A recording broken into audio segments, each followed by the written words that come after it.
Yo tout le monde, c'est Game68240 pour une nouvelle vidéo, donc la première vidéo tutoriel modding sur ZModeler 3. Alors dans cet épisode, je vais vous montrer comment pouvoir créer ou alors améliorer vos textures intérieures de véhicules.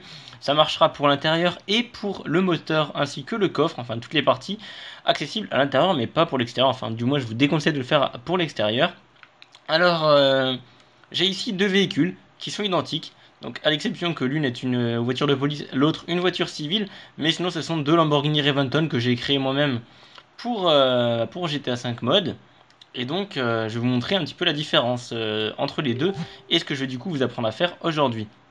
Alors vous voyez ici l'intérieur de Lamborghini, donc on peut se dire en première vue, si on l'a jamais modé ou alors si c'est notre première voiture, que l'intérieur est plutôt joli. Sachez qu'il est dégueulasse comparé à ce que vous allez voir à côté. Vous voyez que le volant il tire au violet, pareil pour le tableau de bord ça tire au violet. Il n'y a pas de reflet, c'est vraiment tout mat, les tapis sont dégueulasses.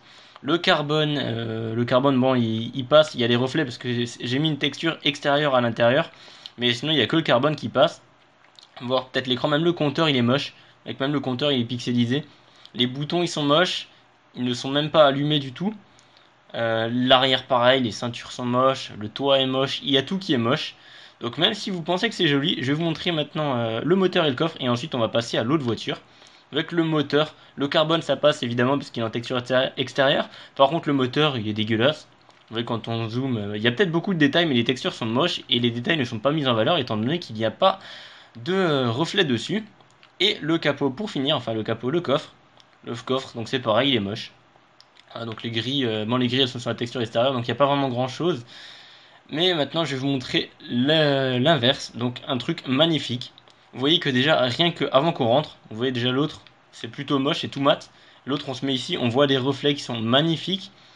Donc le tableau de bord, vous voyez qu'il n'est plus pixelisé. Le volant, il est magnifique, il y a des reflets dessus. Tout le tableau de bord, il est ultra bien fait, il y a des reflets, on voit le relief, la moquette, pareil, il y a des reflets. Les portes, elles sont beaucoup plus mises en valeur, on voit les coutures qui sont en relief par-dessus, tandis que sur l'autre, c'était pas le cas. Les boutons, bon, ils sont pas allumés non plus parce que j'ai oublié d'activer l'option comme un con dans ZModeler, mais sinon tous les boutons s'allument. C'est juste que j'ai oublié de les activer. Mais bien sûr, je vais vous montrer dans le tutoriel comment faire pour les activer, il n'y a pas de souci. Donc là, pareil, tout est vraiment très bien détaillé. Vous voyez, même jusqu'à rien que la prise 12 volts ici, comparé à l'autre prise 12 volts, donc juste là, vous voyez qu'il y a quand même vraiment un gros changement. Mais vraiment le changement global de tout, y compris même des sièges. C'est vraiment un rendu de qualité, mais de ouf. Sachant que les textures ne sont même pas en 4K pour certains trucs. Les sièges, vous voyez qu'ils sont plutôt bien foutus, même très très bien foutus. Et les textures sont en 64 par 64, donc pour dire que c'est vraiment une optimisation malade. Je vais vous montrer maintenant le capot. Donc là, c'est à peine un petit peu plus beau, on voit juste qu'il y a le reflet dedans. Donc d'ailleurs, si je me demande si ça c'est pas mis sur l'intérieur non plus, parce que c'était pas aussi beau de l'autre côté. Donc voilà le capot, bon bref, il n'y a pas grand chose à dire de plus, vous voyez bien tous les détails ici. Et la partie la plus surprenante pour moi, c'est le moteur. Donc le moteur, c'est vraiment la meilleure pièce de cette voiture. Vous voyez que les détails sont vraiment designés, mais d'un truc de malade. Il y a les reflets dessus. Vous voyez que ça n'a rien à voir par rapport à côté. À côté, ça tirait au violet. Et là, c'est vraiment un truc monstrueux. Il y a vraiment tout, donc je vais vous montrer vite fait. Donc ce moteur-là ici, comparé à ce moteur-là, là, vous voyez qu'il y a vraiment un travail d'optimisation qui a été fait, mais vraiment à la perfection dessus. Et je précise qu'il n'y a rien du tout qui change, mis à part les shaders et les textures, mais les voitures sont exactement les mêmes. Pour ceux que ça intéresse d'ailleurs, le véhicule vient de GTA San Andreas. Et je déconne pas, cette Lamborghini ultra bien foutue, je l'ai prise sur San Andreas pour la mettre sur GTA 5. Donc comme quoi qu'avec beaucoup d'heures de travail, on peut vraiment arriver à des résultats monstrueux. Donc sans plus attendre, j'ai plus grand chose à vous dire, je vous ai montré tout l'intérieur de la voiture, vous voyez bien que vous avez vu ce qu'il fallait voir quoi. La partie moche, donc ça c'est digne de GTA San Andreas, là on est d'accord du coup pour le coup. Donc version San Andreas et puis version GTA 5, sachant qu'il y a juste les textures qui changent. Voilà, donc c'est tout pour la partie in-game. Donc je vais maintenant vous présenter ce qu'il faudra faire sur ZModeler. Donc je vais quitter le jeu, je vais lancer ZModeler, je vais ouvrir la voiture. Donc je vais ouvrir le modèle optimisé, puis je vais vous expliquer un petit peu tout ce qu'il faudra mettre. Et du coup, voilà, donc à tout de suite sur ZModeler. Voilà, donc on se retrouve sur ZModeler. Donc j'ai ouvert un véhicule, donc c'est toujours la Lexus GS 350 de Bugman. Donc je vais du tout faire le tutoriel sur cette voiture-là et non pas sur la Lamborghini Reventon présentée. De toute manière, ça sera la même chose. Je prends juste ce modèle parce que j'ai modifié les shaders de manière à ce que, à avoir un contraste différent entre le plastique qui se trouvera juste ici et le cuir qui sera juste ici, enfin le cuir, pas le cuir, l'autre plastique quoi, mais d'une autre couleur, histoire de ne pas avoir des reflets ultra blancs, parce que sur ce modèle là ça rendait vraiment moche. Mais après sachez que vous pouvez faire vraiment comme vous voulez. De même pour les sièges, j'ai fait en sorte à ce qu'ils soient mat mais très propres. Voilà. Donc je vais vous montrer tout de suite, je vais également vous montrer comment allumer les boutons. Sachez que l'allumage des boutons ne fonctionnera pas sur tous les véhicules, ça dépendra d'une seule chose que je vais vous présenter par la suite. Alors évidemment j'ai l'autosave qui vient me faire chier, donc je vais juste faire une petite coupure et puis je reprends dès que l'autosave est terminé. Voilà, donc maintenant que c'est terminé, on va pouvoir ouvrir l'outil Material Browser. Donc je pars du principe que vous avez déjà texturisé votre véhicule, que vous l'avez déjà même complètement fini et que vous regardez cette vidéo là juste pour optimiser votre véhicule. Et donc là, vous allez chercher à l'intérieur, donc voir là où vous avez mis votre shader pour l'intérieur. Donc je pense que la plupart du temps, vous avez mis intérieur 2. Donc intérieur 2, en gros, vous allez chercher là où il y a écrit intérieur 2. Mais le secret, c'est qu'il faut mettre en détail 2 et non pas en intérieur 2. Donc là, j'ai le moteur, donc je ne vais pas faire l'exemple sur le moteur, je vais faire vraiment que l'intérieur. Donc en allant dans les shaders ici, on va cliquer sur GTA 5, on va aller dans véhicule générique et on ne va pas mettre intérieur 2 ni intérieur comme la plupart des gens le font, mais on va mettre véhicule détail 2. Une fois que c'est en véhicule détail 2, et je dis bien détail 2 parce que ce sera le meilleur shader, donc je vais juste bouger ça ici. Voilà, donc une fois en mode détail 2, vous voulez toucher à rien, vous laissez bien ça en gris, ça en blanc et ça en noir, vous cochez bien cette petite case là, de toute manière ça sera par défaut, donc vous ne touchez à rien du tout. Donc on n'aura pas besoin de ça, donc on peut le fermer, ça non plus on n'a pas besoin, ça aussi, ça on s'en pète aussi. Et voilà, donc dans le détail maintenant, donc deux choix s'offrent à vous maintenant, ça dépendra de ce que vous voudrez faire. Et c'est vraiment à vous d'avoir la jugeote pour vous dire si oui ou non vous ferez cette option là. Ça sera le bump map. Donc tout d'abord on va créer le détail, donc on mettra le détail, donc vous mettez la texture de base, donc moi c'est un common black. Donc là vous voyez que c'est une texture, c'est juste un gris. Donc il n'y a pas besoin de bump map. En gros je fais OK, donc ça va mettre ma texture dessus. Et en bump map, si jamais c'est une texture juste de couleur, vous allez vous rendre dans les vchar que vous aurez préalablement importé. Vous allez simplement mettre la texture qui s'appelle blanc normal et cliquer sur OK. Donc ça c'est uniquement dans le cas où vous avez juste une texture de couleur. En masque, vous mettez bien véhicule burn intérieur s'il n'est pas mis, mais par défaut normalement il sera mis de base. Parce que cette phrase ne vous laisse strictement rien dire, mais dès que vous cliquez sur véhicule détail 2, vous aurez le véhicule burn intérieur. Ensuite dans les spec maps, c'est maintenant que y a tout qui va se jouer. Donc les spec maps, c'est en fait... Donc j'ai confondu le bump map et le spec map avant, mais en fait c'est là-dedans que tout va jouer. Vous avez deux choix. Soit vous mettez du blanc, vous allez avoir du coup des beaux reliefs blancs. Donc moi mon matériel c'est le tableau de bord ici il me semble, si je dis pas de conneries. Non c'est le plastique. Donc si vous mettez blanc vous allez avoir des plutôt beaux reflets blancs. Et si vous mettez autre chose vous allez avoir des moins beaux reflets. Donc comme vous le voyez et comme je vous ai dit, moi j'ai créé un contraste. En gros j'ai moins de reflets sur le plastique pour le rendre mat ici. Et celui-ci brillant. Donc en gros j'ai mis sur ce plastique là le véhicule générique Small Spec Map. Donc celui-là vous le mettez de base si vous ne savez pas quoi faire. Et sinon vous avez deux autres choix qui s'offrent à vous. Soit vous voulez créer une texture qui sera plutôt mat et qui ne brillera pas. Je vous conseille de mettre le Dinky Black qui est dans les vchar. Ou alors un autre gris plus clair ou plus foncé en fonction de ce que vous recherchez en Spec Map. Voire même vous pouvez mettre du vert. Donc par exemple si vous mettez le Dinky Black Spec Map, vous voyez que les reflets disparaissent un petit peu. Là ça fait vraiment une texture plutôt mat. Si je mets le Dinky Black, Dinky Black de base, ça donnera encore moins de reflets. Voilà. Et si je mets le black total, ça va vraiment donner une texture mat sans aucun reflet. Donc ça sera vraiment un truc moche. Donc je vous le déconseille, à moins que vous voulez vraiment faire un truc totalement mat.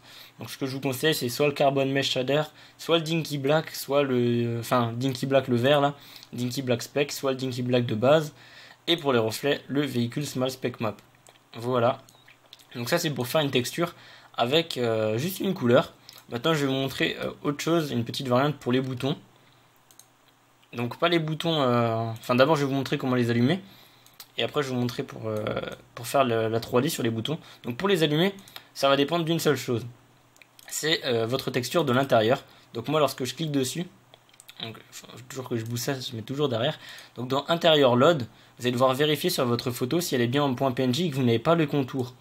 Et que ça ne soit pas les boutons mais juste les textes en fait. Donc ça, au lieu de se faire chier à le voir comme ça, on va regarder simplement sur le logiciel, sur la vue 3D plutôt, Donc là, vous voyez que lorsque je masque les boutons, donc vous allez masquer vos boutons, et vous allez regarder si sur votre modèle, les boutons disparaissent. Là, vous voyez que par magie, les boutons restent. C'est-à-dire qu'il y a une texture pour les boutons et une texture pour les ampoules. Donc là, vu que les boutons restent, je vais pouvoir avoir la possibilité d'allumer les boutons. Mais sachez que ça ne sera pas disponible sur tous les véhicules. Donc maintenant, pour allumer les boutons, ce que je vais simplement faire, c'est un véhicule adapt. Voilà, GTA 5, véhicule générique. Et light emissive pour que la lumière soit toujours activée. Et lorsqu'on clique dessus, je vais simplement vous montrer ce que j'ai mis dans les textures, mais il n'y a pas vraiment grand chose de compliqué. On met juste intérieur load 0 ou le nom de vos boutons en détail, et le reste, vous ne touchez à rien. Voilà, vous laissez tout de base. Donc ça va faire en sorte que les boutons s'allument. Si jamais les boutons, lorsque vous masquez ça, ça serait qu'en gros le bouton, donc le contour gris par exemple pour ce bouton là et la petite flèche qui se trouve dessus sont sur la même texture, et bien s'il disparaît, vous n'allez pas pouvoir allumer vos boutons et vous allez devoir les mettre du coup en véhicule détail 2. Voilà, donc c'est de même pour le GPS. Donc vous mettez le GPS en light emissive, donc sur ZModeler ça apparaîtra toujours tout en blanc, mais ne vous en faites pas, dans le jeu il sera très lisible. Voilà. Ensuite, on va passer, je vais vous montrer maintenant la dernière possibilité à faire pour votre véhicule en détail 2. Donc, je vais chercher un détail 2 qui est par exemple le plastique. Donc le plastique, c'est quoi? C'est celui-là. Donc celui-là, je l'ai mis en détail 2 et j'ai enlevé un petit peu de reflet. Enfin, je me semble, est-ce que c'est celui-là? Normalement, oui. Donc en bas, voilà, donc lorsque je vais ici dans Spec Map, j'ai bien mis le Carbon Mesh Shader qui rendait super bien en jeu. Donc je mets celui-là en Spec Map et du coup, en détail, comme précédemment et comme tout le temps d'ailleurs, on va mettre notre plastique. Et maintenant, pour rendre un truc vraiment bien, comme vous le voyez sur le plastique, il y a des éléments. Donc ces éléments représentent la photo d'un truc de plastique. Et pour faire un effet 3D sur le plastique, donc je vais vous montrer ce que ça donne sans effet 3D. Donc là on a l'effet 3D, on voit que le plastique, on voit vraiment très légèrement qu'il y a des petits reflets dessus. Si j'enlève le bump map, on voit que le plastique est beaucoup plus lisse. Donc je sais pas si la qualité de la vidéo ça se verra, mais en tout cas c'est vraiment c'est un gros changement pour certains composants, pour d'autres un petit peu moins. Le plastique ça changera pas grand chose, par contre si j'enlève pour les boutons, là ça va vraiment changer grand chose. Donc pour créer le bump map, donc comme je l'ai dit auparavant, si c'est une texture simple, vous allez mettre un blanc normal, voilà, dans les V-chars, et sinon vous allez devoir créer votre propre bump map. Donc là il y a deux possibilités.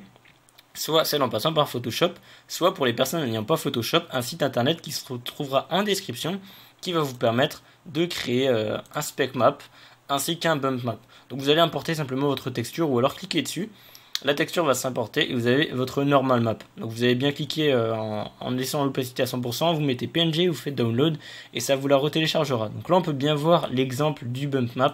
On voit que le rond c'est juste une image en 2D mais on a l'impression qu'elle est en 3D grâce au bump map. Voilà. Et donc ça va pouvoir faire du 3D du coup sur les véhicules du jeu. Si vous voulez un specular map, vous cliquez dessus et ça va vous mettre le spec map.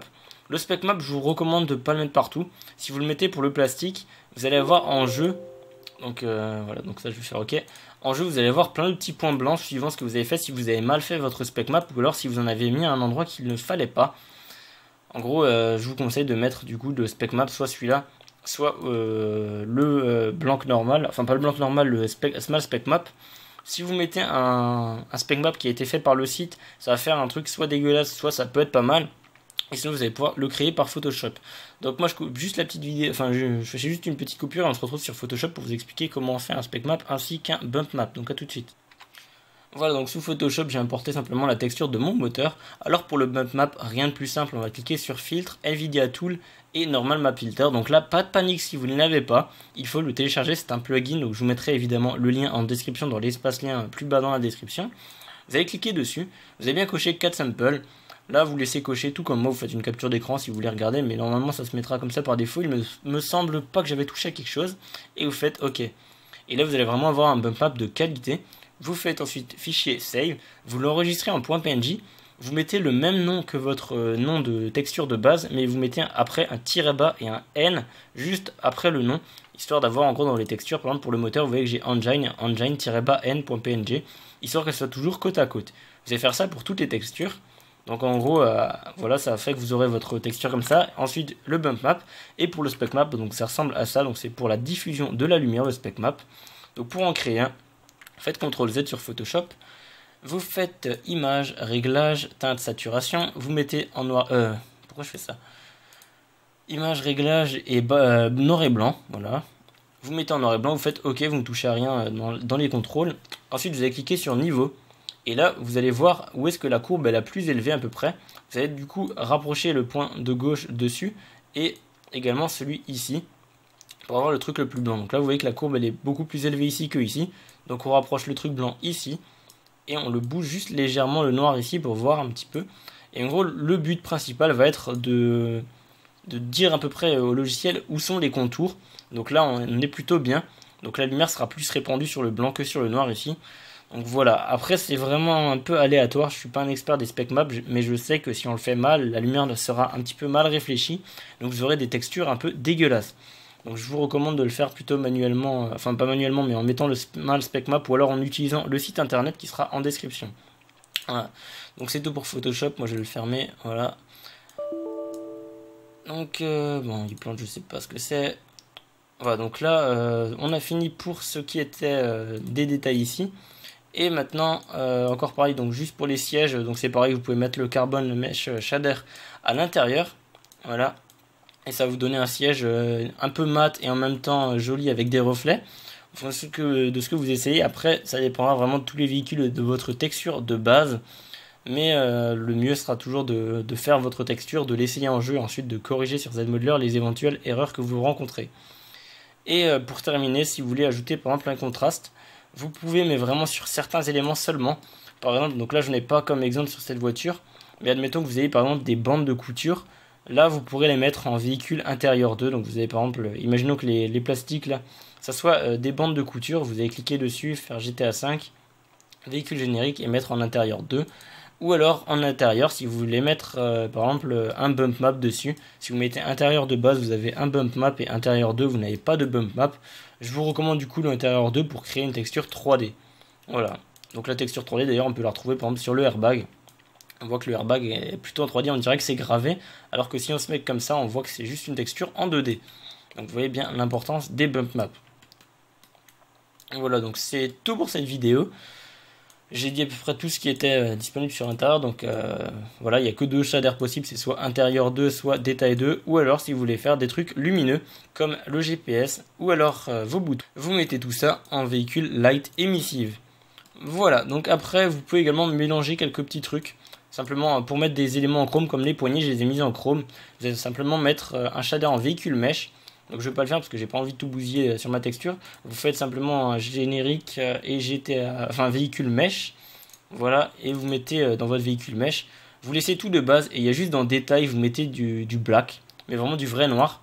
Pas un noir que vous créez vous-même. Vous mettez le black qui est fourni dans les V-Char et vous allez avoir une texture chromée pour vos poignets. Vous pouvez également mettre le frein à main chromé si vous voulez, etc. Et donc bah voilà, c'est à peu près tout ce que j'avais à vous dire. D'ailleurs le rétroviseur pareil vous le mettez en chromé. Ça évitera d'avoir des textures dessus, ça fera plutôt des reflets. Et donc voilà, c'est tout pour cette vidéo. Je vous dis merci d'avoir regardé. S'il y a quelque chose que vous avez mal compris, n'hésitez pas à poser vos questions en commentaire ou alors aller faire un petit tour sur le site de la Barotime pour poser vos questions sur le forum ou alors en cherchant sur le forum de ZModeler 3 qui sera également en description. Je vous dis merci d'avoir regardé, n'hésitez pas du coup à lâcher un petit pouce bleu si la vidéo vous a plu, à vous abonner à ma chaîne si vous voulez être au courant des prochaines vidéos qui vont arriver sur le modding de GTA 5. Et je vous dis à plus pour de nouvelles vidéos. Ciao.